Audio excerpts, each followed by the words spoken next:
Well, this story is about the Dobie in the window.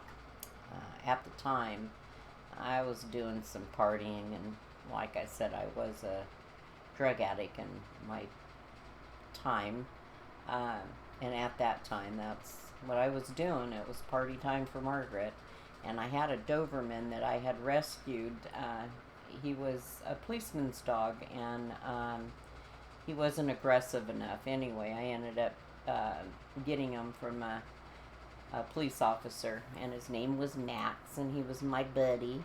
And the only downfall, he was full grown, the only downfall that he ever really had was he didn't like uniforms. So if I pulled up to a gas station in those days, you had gas station attendants come out and wash your window and fill your tank up with gas. If they had a uniform on, Max, if he was in the back seat, he was just totally go ballistic. Didn't like the mailman too much. He'd bark at him and show teeth. And heaven forbid a police officer to come near him. He didn't like anything in uniform at all. I never tried servicemen, but I'm sure anything with a uniform, he had a problem with it. But kids, me, women, no problem whatsoever. So one evening, it was hot in the summertime, and I decided to take a ride over to Dee's house, and Max hadn't been out of the house, so I thought, I'll take Max over. Dee loved dogs just as much as I did. So I put Max in the back seat, and off we went, and I had all the windows down, and he was hanging his head out, and it was all cool. So we get over to Dee's, and of course the party's always going on at Dee's house, so we ended up spending the night there, up all night long, listening to music, and buffing the brass, as Dee used to call it. He'd give everybody a rag and pull out all of his little brass stuff, and we'd all sit there on the couch and buff.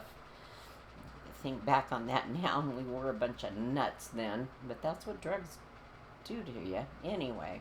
So me and Max had spent the night, and the next morning it was a little bit chillier than it was when we went to Dee's house. So I get Max out in the back seat, and Dee and Spoons, they're going to follow me over because my neighbor had a motorcycle trailer he wanted to sell, and Spoons was interested in buying it. So they were going to follow me over, and I was going to introduce them to my neighbor. So we all get in our vehicles, and Dee and Spoons, they're in the Studebaker, and I'm in the Mercury with the power windows. So I get in, and it's a little chilly, so I roll all the windows up, and I proceed to go down Railroad and down Buchanan, heading toward Antioch back to my house.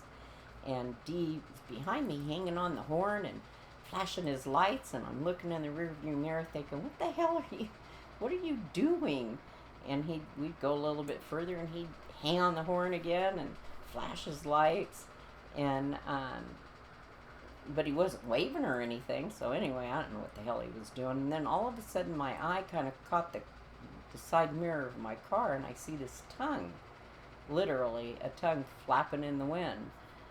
I look back, and it's the poor Max. He's got his head rolled up in the window. I went, Jesus Christ. So I roll the window down, and I pull over to the side of the road, and of course Dee and Spoons follow me.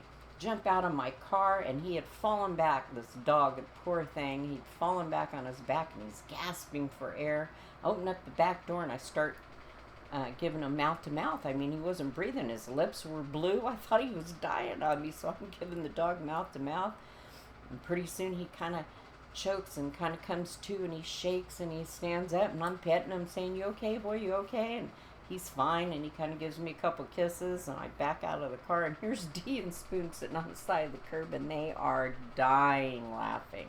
I said, "Now you guys stood there and let me try to save that dog's life, and not one of you came over to help me." He said, "I'm sorry, Margaret, I've never seen anybody give a dog mouth to mouth." He said, "We've been trying to stop you for 4 blocks. He said, "That's why I kept hitting the horn and flashing my lights to try to get you to see you'd rolled your dogs out since we left the house." And I went, oh my God. So anyway, I took Max home, and he is a little quieter that evening. I think we both went to bed and slept it off, but that just goes to show you don't want to mix Mercuries with power windows, drugs, and a Doberman. So that's my story of the Dobie in the window. Hope you've enjoyed this story. one thing that I can say is, you do dumb things behind alcohol and drugs. I had an angel. I'm a very big dog lover. If anything would have happened to Max, I would really find it very hard to live with that. So I'm glad that God was kind of looking over both of us that day or that morning. But anyway, I hope you enjoyed the story, and thanks for watching.